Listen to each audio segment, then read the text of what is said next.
Everyone, and welcome to this episode of Digitally. One of the big things that I know is on top of everyone's minds is risk and innovation. And really, how do you balance the two largest, the most strategic issues on the desk of every CIO, CTO, and CDO. And I thought today would be great to have a discussion on picking something in risk. We'll pick cyber as an example, and something in innovation. We'll pick the startup ecosystem and find someone who can take us through that. And I'm super excited to introduce and welcome my great friend, my colleague, Bharat Shah, into this call. Bharat, welcome. Bharat, by the way, is Corporate Vice President at Microsoft here in the Seattle area. And he has spent inordinate amount of his bulk of his career looking after the security of their customers. So this is about Azure. This is about making the client's infrastructure safe. And I suspect in that journey, Bharat, you've seen a few things. Let's just leave it at that.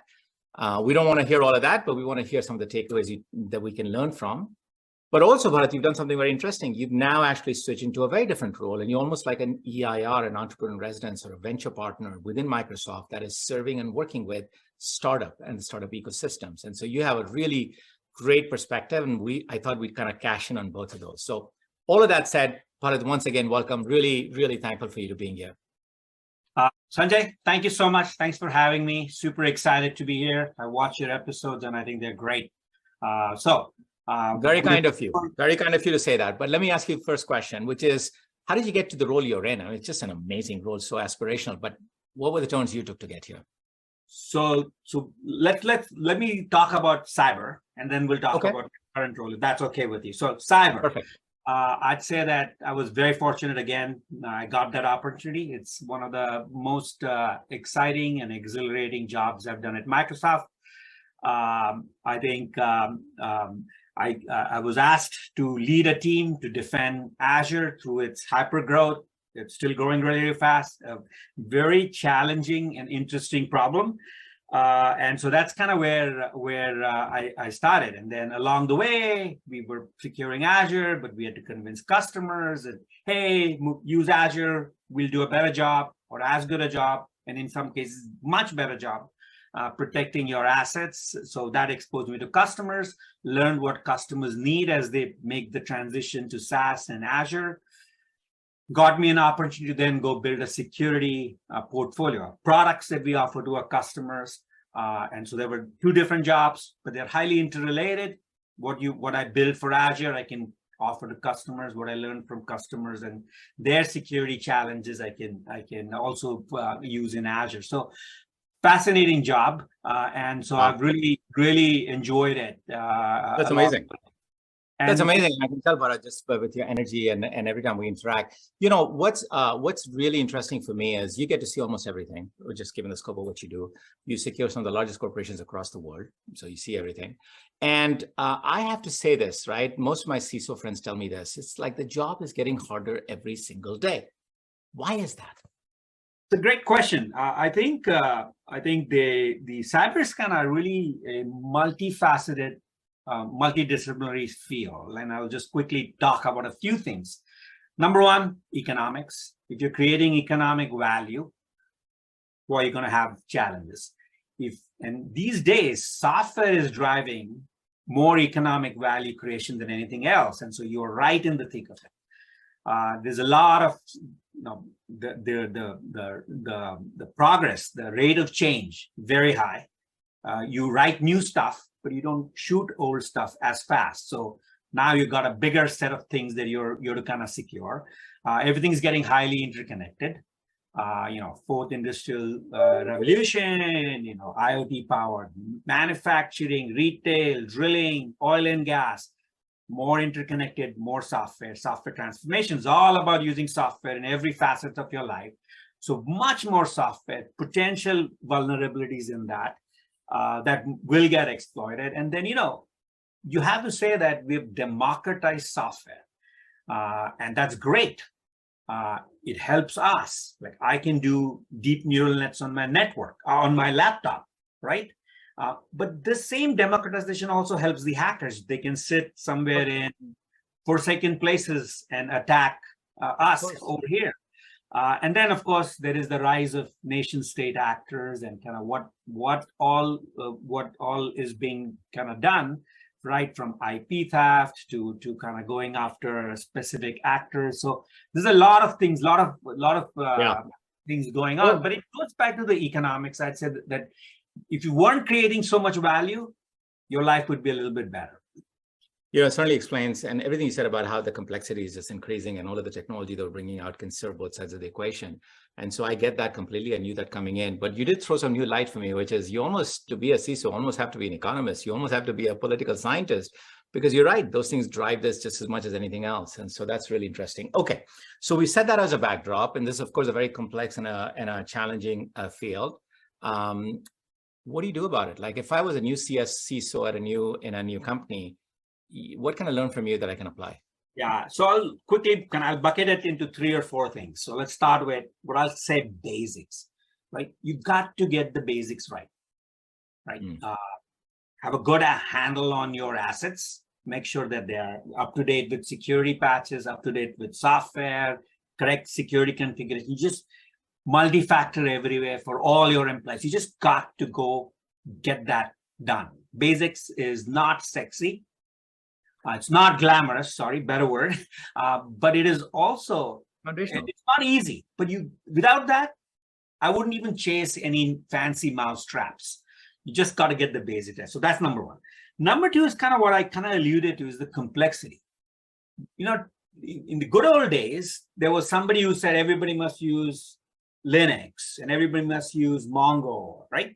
Today, a developer can spin up whatever they want on whatever cloud, and you have so much more surface area to manage. You got to get a handle on complexity, and you don't want to be obstructionist for your developers. You want them to be productive, but you also need to kind of have some sense of standardized pathways that are preferred and less expensive versus doing stuff that will be harder for you to manage. So I think that would be my other thing, complexity, and balance it with the right standardization that you want to kind of manage your complexity. I would also say that a good amount of effort has to be about people. As you know, the most successful ingredient for digital transformation is skilling. Same thing applies to security, right? You have great security people who know how the things worked always. You got to get them up and into the new kind of paradigm, the new kind of challenges and attacks. And the same applies also to the rest of your engineers. They need to be aware of the big security attacks that are also happening. So I think that the skilling is a place where I would say we spend a lot of energy, and I think that was kind of more impactful when we could tie what we are asking engineers to do or what they should do with an attack that we learned about that we can relate back. So kind of contextual, right? It's good storytelling. You got to have the story.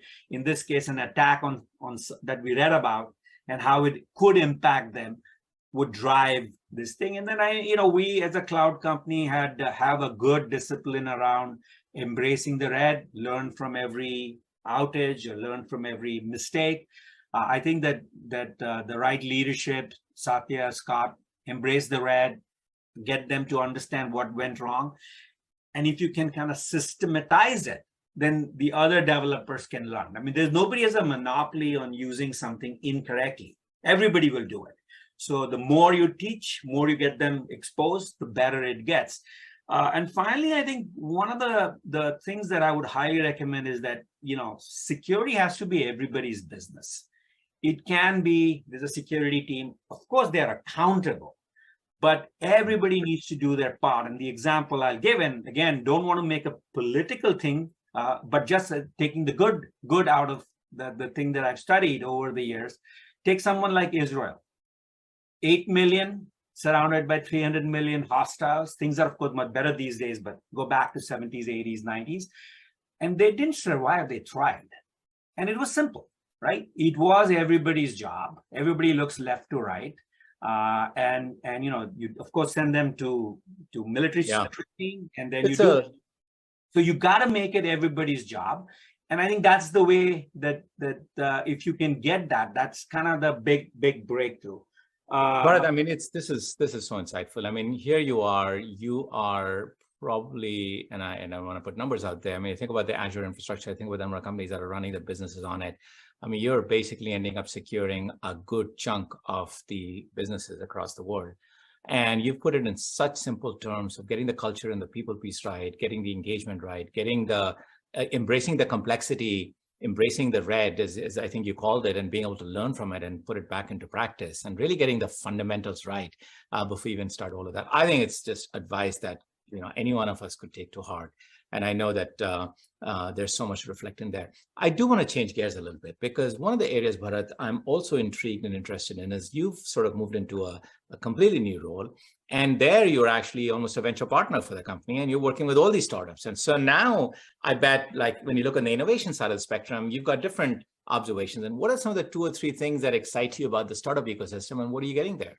Yeah, so I think my intrigue about the startup ecosystem started. I've made 5 acquisitions, and there were last role?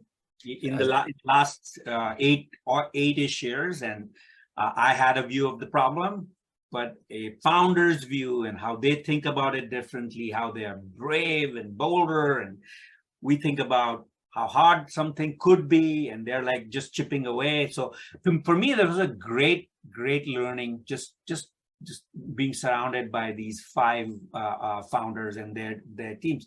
Very different culture, very different way of thinking about it. A lot of things we do at Microsoft, we do really well. But I mean, I think that led me to kind of realize that there is the world of what I'll call as the originals, the guys who are going to take higher risks and create future.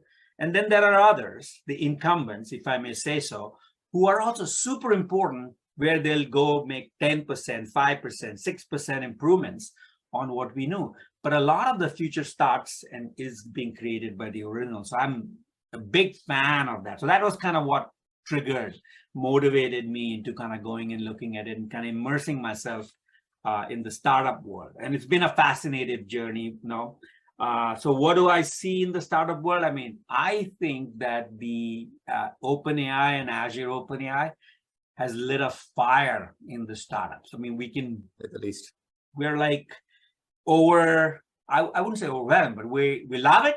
But we've got just so many startups wanting to kind of use Azure that it's been an amazing experience. My focus still, even in my role, continues to be cyber, identity, governance, privacy. So I see a lot more of those, but I do see the broader spectrum of cyber innovation. Everything that I said, and some of the things that I probably should have said and I did, I see startups doing it. The whole ML, it's like the gold rush. Hardware innovation, cooling and data center innovation, tooling innovation, software module innovation. Where do we apply? Every cyber company, or most cyber companies, are thinking about what will OpenAI do to me, to my business, and how do I do it first? So amazing amount of new things. Lots of startups protecting ML and ML pipelines, like a whole new. That's the next frontier. That's right. Privacy is at the forefront of a bunch of startups. And again, privacy intersection with machine learning and what data I can use and whether it would leak. Huge amount of innovation there. And, some of the things that I want to highlight is that in a world of cloud and digital transformation, all your security controls, you have to automate and continuously innovate on. And so there are a bunch of startups who are doing exactly that. Wow. I mean, look, when I first asked you, no, sorry, not to interrupt, Bharat, but when I first asked you to come on the show, I was a little concerned because you see so much, and I was worried how much of that you'd be able to tell. But, look, the reality is on the cyber side, you see almost everything that's out in the world. And now on the startup side, my God, what timing, by the way, Bharat, personally, from your career perspective, generative AI is on the, around the corner, the whole OpenAI, Microsoft, you're getting so much energy. And it almost feels like you picked the right places to be at the right time. But I have to tell you, with all of that complexity behind it, you've really been able to boil it down to some really simple takeaways for me and for my audience. For that, I'm really, really grateful. Thank you for joining us. I know the time is short, and hopefully you're available on LinkedIn. We might be able to get a few more chats. Absolutely. We'd be delighted to follow up. And thank you so much for having me join you. Seeing you soon. Thank you for joining. Thanks.